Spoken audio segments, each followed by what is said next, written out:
Conclusion na po tayo ng part 3 ng fruits series po natin. No? So this time, what we did in the experiment, watermelon, papaya, at saka honeydew po yung tinry ko po.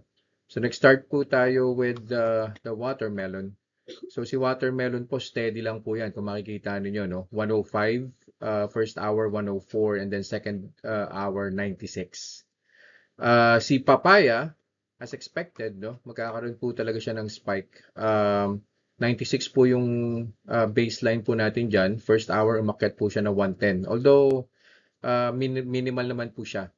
Tapos on the second hour, bumalik na po siya dun sa 90-ish level, which is 92. Tapos yung last on our experiment is yung honeydew. So si honeydew po, ganun din po, mababa din lang po siya. 92 po yung baseline, 77 po yung first hour, and then finally on the second hour, 86 po siya. So pag pinlat po natin yung blood sugar spikes po ng tatlong fruits na yan, no, on the second hour, si watermelon, minus 9. Si papaya, minus 4 or negative 4. Tapos si honeydew, minus 6 or negative 6.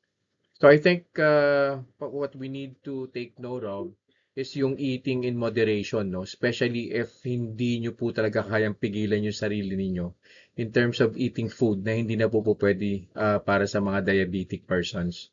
So I don't think na nakalista po itong tatlong fruits na to dun po sa low carb or dun sa keto approved na mga fruits, no?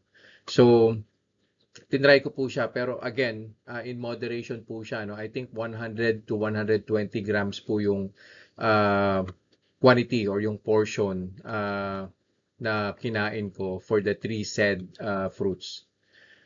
Yun. So, sobrang importante po niyan.